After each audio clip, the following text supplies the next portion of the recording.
आमच्या channel common man न्यूजला subscribe करा. हॅलो व्ह्यूअर्स, 9 एप्रिल रोजी आमच्या कॉमन मॅन न्यूजवर ज्येष्ठ पत्रकार तथा राजकीय विश्लेषक दिलीप मालवणकर यांनी कल्याण लोकसभा मतदारसंघातील घडामोडी व येथील मतदारांची सविस्तार विश्लेषण केले होते. 43हून अधिक व्ह्यूअर्सने पाहिले, 726 लाईक्स मिळाले, 126 कमेंट्स आल्या. आज पुन्हा आपल्यासमोर मनसे अध्यक्ष राज ठाकरे यांनी दिलेल्या बिनशर्त समर्थनबाबत आपली प्रतिक्रिया देत आहे. तर चला बघूया ते काय म्हणतील. नमस्कार आणि सर्वांना सप्रेम जय भीम. आज 14 एप्रिल महामानव डॉक्टर बाबासाहेब आंबेडकर यांच्या जयंतीदिनी सर्वांना मनापासून शुभेच्छा आणि बाबासाहेबांना कोटी कोटी वंदन. आजचा जो विषय आहे माझा तो आहे राज ठाकरे यांनी मोदी यांना जो बिनशर्त पाठिंबा दिला आहे त्याची चिरफाड करायची आहे आणि त्याबद्दल एक विश्लेषण करायचं आहे. त्यासाठी या ठिकाणी मी आलेलो आहे. राज ठाकरे हे शिवसेनेत पूर्वीपासून सक्रिय होते. सुरुवातीला त्यांनी विद्यार्थी सेनेचं नेतृत्व केलं. मध्यंतरीच्या काळात केळी हत्या प्रकरण घडलं आणि त्यांच्या राजकीय कारकिर्दीला ब्रेक लागला आणि 5 वर्ष ते राजकारणातून दूर फेकले गेले. दरम्यानच्या काळात बाळासाहेब ठाकरे यांनी आपला वारस नेमण्यासाठी एक योजना आखली होती आणि राज ठाकरे हे शिवसेना प्रमुख होण्यासाठी इच्छुक होते. परंतु बाळासाहेब हे दूरदृष्टी असलेले नेते असल्यामुळे त्यांनी पुढचा धोका ओळखला आणि राज ठाकरेंना अलगद बाजूला करण्यासाठी त्यांच्या तोंडूनच महाबळेश्वरातील शिबिरामध्ये उद्धव ठाकरे यांचं नाव कार्याध्यक्षपदासाठी वधवून घेतलं. ही झाली पार्श्वभूमी. आता राज ठाकरे यांनी शिवसेना का सोडली हा वादाचा विषय आहे. त्यांनी सांगितलं की माझ्या पांडुरंगाला बडव्यांनी घेरलेलं आहे म्हणून त्यांनी शिवसेना सोडली आणि त्याचबरोबर त्यांनी स्वतःची महाराष्ट्र नवनिर्माण सेना स्थापन केली. इथपर्यंत सगळं व्यवस्थित चाललं होतं. त्यांना पक्ष स्थापन करायचा, मतभेद असेल तर पक्षांतर करायचा निश्चितपणे अधिकार होता आणि त्याबद्दल कोणाचाही वाद नाही. लोकांनाही त्यांची भूमिका काही प्रमाणात पटली आणि 2009 साली लोकांनी त्यांच्यावर विश्वास टाकून 1-2 नव्हे तर 13 आमदार निवडून दिले.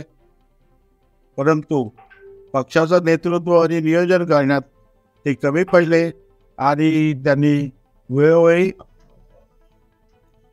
आपली भूमिका बदलत राहिली आणि त्या बदललेल्या भूमिकेमुळे महाबळेश्वर येथे शिवसेनेचं शिबिर झालं आणि त्या ठिकाणी राज ठाकरे यांनी स्वतः कार्याध्यक्ष म्हणून उद्धव बाळासाहेब ठाकरे यांचं नाव सूचित केलं. याचा अर्थ उद्धव बाळासाहेब ठाकरे यांची निवड खुद्द राज ठाकरे यांना मान्य होती. परंतु काही वर्षांनी त्यांच्या महत्त्वाकांक्षा वाढत गेल्या. त्यांना शिवसेना आणि महाराष्ट्रावर अधिराज्य गाजवायचं होतं. त्यामुळे त्यांची कुरबुर सुरू झाली आणि त्यांनी स्वतःचा पक्ष काढण्याचा निर्णय घेतला. शिवसेना सोडली. त्याबद्दल कोणाचा वाद नाही आहे, दुमत नाही आहे, कारण कोणालाही तसा अधिकार आहे. परंतु मनसेची स्थापना केल्यानंतर लोकांमध्ये राज ठाकरेबद्दल आदराची भावना होती. राज ठाकरे यांना उद्धव बाळासाहेब ठाकरे यांच्यापेक्षा जास्त मान मिळत होता आणि बाळासाहेबांचे प्रतिकृती म्हणजे त्यांचं भाषण, त्यांचं वागणं बोलणं या बाबतीत राज ठाकरे यांची बाळासाहेबांशी तुलना होत होती आणि मोडेनपणे वागणार नाही, दिलेला शब्द फिरवणार नाही हा बाळासाहेबांचा बाणा होता. परंतु राज ठाकरे यांनी 2009 साली विधानसभा निवडणूक सोहळ्यात लढवली आणि त्याला लोकांनी भरपूर प्रतिसाद दिला. 13 आमदार निवडून आले. परंतु त्यांना त्या पक्षाचं वर नियंत्रण ठेवता आलं नाही. पक्षप्रमुख म्हणून काही जे काही कर्तृत्व दाखवायचं असतं, जबाबदारी दाखवायची असते, त्यांना दाखवण्यात ते कमी पडले. त्यामुळे 2009ला त्यांनी स्वतंत्रपणे निवडणूक लढवली. 2014 साली त्यांनी मोदींना समर्थन दिलं. त्यानंतर पुन्हा 2019ला मोदी विरोधी त्यांनी राय उठवलं. त्यांनी ठिकठिकाणी सभा घेतल्या आणि त्या सभांमध्ये लाव देतो व्हिडिओ हा फॉर्म्युला वापरून मोदी विरोधातले जे काही बिंग होते ते फोडले. तुम्हाला आता सोबत जो व्हिडिओ दाखवत आहे त्या व्हिडिओमध्ये तुम्हाला त्याची सर्व माहिती मिळेल. याच राज ठाकरे यांनी म्हटलं होतं की मोदी व शहा ही जोडी देशाच्या नकाशावरून हद्दपार झाली पाहिजे. ही जोडगोळी देशाला घातक आहे. इतकंच बोलून ते थांबलेले आहेत. तर ते बोलले होते की इतकं खोटं बोलणारा पंतप्रधान मी आजवर पाहिलेला नाहीये. ही जोडगोळी ही या देशाला घातक आहे. मी इतकं खोटं बोलणारा पंतप्रधान मी माझ्या आयुष्यात आजपर्यंत कधीही बघितलं. आणि मोदींच्या सगळ्या दोषांवर त्यांनी टीका केली होती. ही एवढी टोकाची भूमिका जे राज ठाकरे 2019 नंतर अगदी काही दिवसापूर्वी घेत होते त्याच राज ठाकरे यांनी उलटउडी मारून मोदीचा प्रचार करायचा निर्णय घेतला आहे. वास्तविक राज ठाकरे हे ठाकरे घराण्याचे आहेत. ठाकरेपणा आहे. ठाकरेपणा असा आहे की तो कधी कोणापुढे वाकत नाही. उद्धव ठाकरे यांची शिवसेना हिरावून घेतली. त्यांचं चिन्ह हिरावून घेतलं. त्यांच्या प्रकृतीची असंख्य प्रॉब्लेम आहेत, समस्या आहेत. त्यांचा पक्ष जवळजवळ रिकाम्या केला. इतकं होऊनही उद्धव बाळासाहेब ठाकरे हे झुकले नाहीत. त्यांनी शिंदे गटाला शह दिला, मोदी शहांना आव्हानं दिली आणि आपला पक्ष वाढवण्यासाठी प्रयत्न केला. परंतु ठाकरे ब्रँड मानले जाणारे राज ठाकरे यांच्याकडे स्वतःचा पक्ष आहे, स्वतःचं चिन्ह आहे, त्यांच्या मागे मनसैनिकाची फौज आहे. इतकं सर्व असताना राज ठाकरे हे ठाकरेपणा दाखवला नाही. तर त्यांनी आपला कडा आणि जो बाणा आहे तो मोदी पुढे वाकवला. राज ठाकरे हे दिल्लीला गेले, मोदी शहाची भेट घ्यायला गेले. तिथे त्यांना अवमानास्पद वागणूक मिळाली. कारण शहाने ज्या अटी घातल्या होत्या की तुम्हाला एक तर कमळ चिन्हावर लढावं लागेल, परंतु त्यांनी ती अट मान्य केली नाही. कारण त्यांना उमेदवारी द्यायचीच नव्हती आणि दिलीच असती तर 1 ते 2 जागांवर दिली असती. जो स्वतःचा पक्ष आहे त्यांनी स्वतंत्रपणे निवडणूक लढवण्याऐवजी मोदी शहाच्या वतीने पाणी पिण्याचा प्रयत्न केला. परंतु मोदी शहाने त्यांची ताकद ओळखली, त्यांचं पाणी जोगलं आणि राज ठाकरेंना तिथून परतवून लावलं आणि सांगितलं राज्याच्या नेतृत्वाशी तुम्ही चर्चा करा. तर राज्याचं नेतृत्व म्हणजे कोण? हा गद्दारनाथ एकनाथ शिंदे. त्याच्याकडे पाठवला. एकनाथ शिंदेची अवस्था काय होती? जेव्हा राज ठाकरे शिवसेनेमध्ये सक्रिय होते, कार्यरत होते, त्यावेळेला राज ठाकरेची भेट घ्यायची तर त्याला दरवाजा नॉक करायला लागायचा, परवानगी घ्यायला लागायची आणि त्यानंतर राज ठाकरेंची भेट व्हायची. राजसाहेब म्हणत तो त्यांच्या पुढे मागे फिरत होता. अशा राज ठाकरेवर मोदी शहानी अशी ना मुश्किल आणली की त्या गद्दारनाथाला शिंदेसाहेब म्हणायची वेळ आणली. आणि त्या शिंदेनी यांना बरोबर कैचीत पकडलं. आणि असं ऐकिवात आहे की शिंदेनी अट घातली की तुम्हाला जर निवडणूक लढवायची असेल तर आमच्या धनुष्यबाण या चिन्हावर लढवायला लागेल. म्हणजे महाराष्ट्र नवनिर्माण सेना याचं अस्तित्व संपवायचा डाव जो होता त्याला एकनाथ शिंदे यांनी खतपाणी घातलं. एवढं झाल्यानंतर सुद्धा त्यांनी स्वतंत्र बाणा अवलंबला पाहिजे होता. त्यांनी सांगायला पाहिजे होतं की मी माझ्या पक्षाचे 2 खासदार महाराष्ट्रातनं लढवतो, तुम्हाला पाठिंबा द्यायचा द्या, नाही तर मी माझ्या ताकदीवर निवडून आणतो. आणि त्यांनी पूर्ण ताकद जर लावली असती तर किमान 2 खासदार मनसेच्या बळावर लोकसभेत गेले असते. परंतु दिल्लीमध्ये जी तडजोड झाली, कारण दिल्लीला ते गेले तिथेच त्यांचा अवमूल्यन जाणं. दिल्लीला माणूस कोण जातो? ज्याच्यावर ईडी, CBI आणि ITच्या चौकशा सुरू असतात, असे लोक जातात. आणि जो स्वाभिमानी माणूस दिल्ली पुढे झुकणार नाही, मराठी अस्मिता म्हणणारे राज ठाकरे शिंदेकडे गेले. तासनतास भेटीसाठी वेटिंगवर राहिले, तिथेच त्यांचा पराभव झाला आणि लोकांच्या नजरेतनं ते उतरले.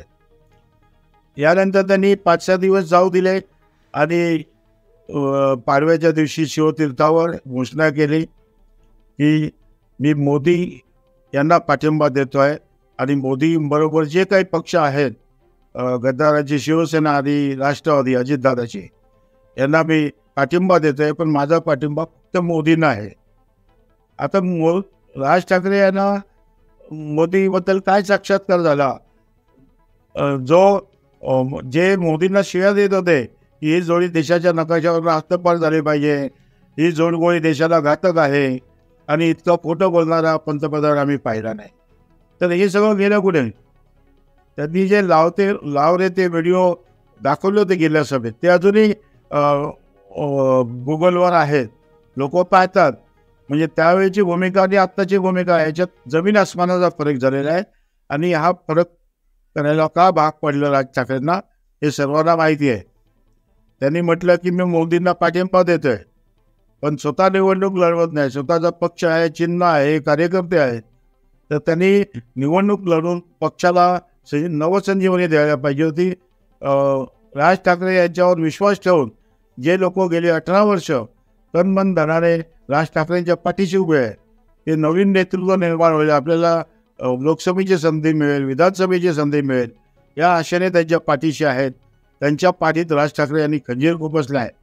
कारण आता कसं झालं आहे की मनसे भाजप आणि शिवसेना आणि राष्ट्रवादीच्या सतरंज्या उचलायचं काम करणार आहे. त्यांचा स्वाभिमान गहाण ठेवायला लागणार आहे.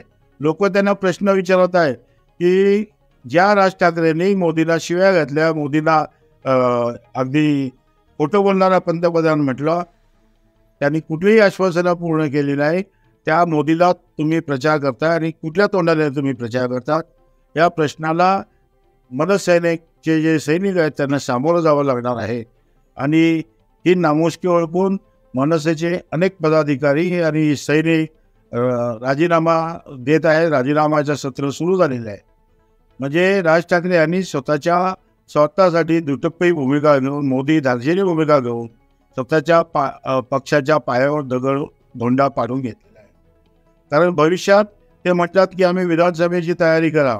अरे लोकसभेमध्येच जर तुम्ही मोदी समर्थक म्हणून लोकांसमोर जाल तर विधानसभेमध्ये तुम्ही लोकांना कसे सामोरे जाणार? त्यावेळेला तुमची भूमिका काय असेल, तुमचं अस्तित्व काय असेल?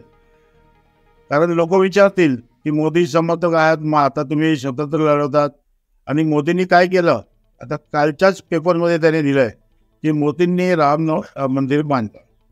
सर्व जगाला माहिती आहे की राम मंदिर निर्माण करण्याच्या मागे बाळासाहेब ठाकरे आणि आपले आडवाणी जे आहेत भाजपचे नेते प्रमोद महाजन यांचा हात होता, ते सक्रिय होते. परंतु त्या राम मंदिराच्या निर्माणाचं श्रेय त्यांनी मोदींना देऊन टाकलं. म्हणजे लांबून चालून करायला सुरुवात केली आहे. जे राज ठाकरे राम मंदिर नरेंद्र मोदी यांनी बांधलं असं ठणकावून सांगतात आहे, लाचारीने का होईना, त्याच राज ठाकरेंना मी विचारू इच्छितो की त्यांनी 5-6 वर्षापूर्वी जे समुद्रामध्ये शिवस्मारक बांधायचं होतं, त्याचा वीट रचली होती, त्याचं काय झालं? त्याचा जो खर्च दाखवला होता त्यातले 16.5 कोटी रुपये खर्च झालेले आहे, एकही वीट न रचता. आणि शिवस्मारकचे काम सुरू पण झालेलं नाही आहे. त्या कामामध्ये भ्रष्टाचार झाला आहे. त्यांनी ते शिवस्मारक उभारण्याची भूलताप लोकांना देऊन मतं मिळवण्याचा प्रयत्न केला आहे. राज ठाकरे याबद्दल काय विचारणार आहे?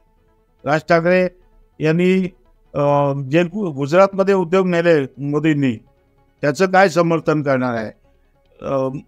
अनेक लोकांवर ईडी CBIच्या चौकशा लावल्या आणि आपचे नेते असो की शिवसेनेचे नेते असो किंवा राष्ट्रवादीचे नेते असो यांच्यावर कुठे गुन्हे दाखल करून चौकशा सुरू केल्या आणि जे त्यांच्यात गेले त्यांना पवित्र करून घेतलं. तर अशा वॉशिंग मशीनमध्ये जे गेलेले आहेत त्यांच्याबद्दल राज ठाकरे काय म्हणणार आहेत हा माझा सवाल आहे. राज ठाकरे यांनी आपल्या स्वार्थासाठी पक्षाचं नुकसान केलं आहे, मनसैनिकांचं मनोधैर्य अगदी खच्चीकरण केलेलं आहे आणि महाराष्ट्राचा घात केलेला आहे. कारण मोदी आणि शाह हे महाराष्ट्र द्वेष्टे आहे. त्यांना महाराष्ट्रामध्ये मराठी ज्या संघटना आहेत, त्या शिवसेना असो किंवा राष्ट्रवादी असो किंवा मनसे असो, ह्या संपवायच्या आहेत. त्यांना संपवून टाकायचं आहे आणि स्वतःचं राज्य निर्माण करायचं आहे. तर अशा महाराष्ट्रद्रोही मोदी शहांच्या नादी लागून त्यांनी स्वतःचं प्रतिमा मलिन केलेली आहे. राज ठाकरे यांच्या बद्दल जो लोकांमध्ये आदरभाव होता तो नष्ट झालेला आहे आणि मतदार देखील विचार करतील की या माणसाच्या सांगण्यावरनं आम्ही मोदींना मत का देऊ. तर मोदींसमोर असंख्य प्रश्न आहेत की महागाई वाढलेली आहे, गॅस सिलेंडर 400चा 1100-1200 झालेला आहे, पेट्रोल वाढलेलं आहे, डिझेल वाढलेलं आहे, दुधाचे दर वाढलेले आहे, ठिकठिकाणी टॅक्स लावलेले आहे, GST CST. आपण जर म्हणतो वन मॅन वन नेशन, तर एकच टॅक्स पाहिजे, परंतु प्रत्येक टप्प्यावर अगदी जीवनावश्यक वस्तू असो, दूध असो, भाजीपाला असो, वह्या पुस्तकं असो, त्याच्यावर आजपर्यंत कधीही टॅक्स लागला नाही. पण मोदींनी टॅक्स लावलेला आहे. बँकेमध्ये पैसे ठेवा तर टॅक्स, पैसे काढा तर टॅक्स, आणि कमी बॅलन्स असेल तरी दंड, अशी मोदींनी अवस्था करून ठेवली आहे. आता इलेक्ट्रल बॉन्डचा जो प्रश्न आहे तो जगामधला सगळ्यात मोठा राजकीय भ्रष्टाचार आहे आणि तो भ्रष्टाचार करणारे नरेंद्र मोदी आहेत. त्याबद्दल राज ठाकरे कायम समर्थन करणार आहेत. त्यामुळे राज ठाकरेंनी मोदींना समर्थन करून स्वतःचं अवमूल्यन केलेलं आहे, महाराष्ट्राचा घात केलेला आहे आणि मनसे सैनिकांचा देखील विश्वासघात केलेला आहे. एवढंच मी या निमित्ताने सांगू इच्छितो.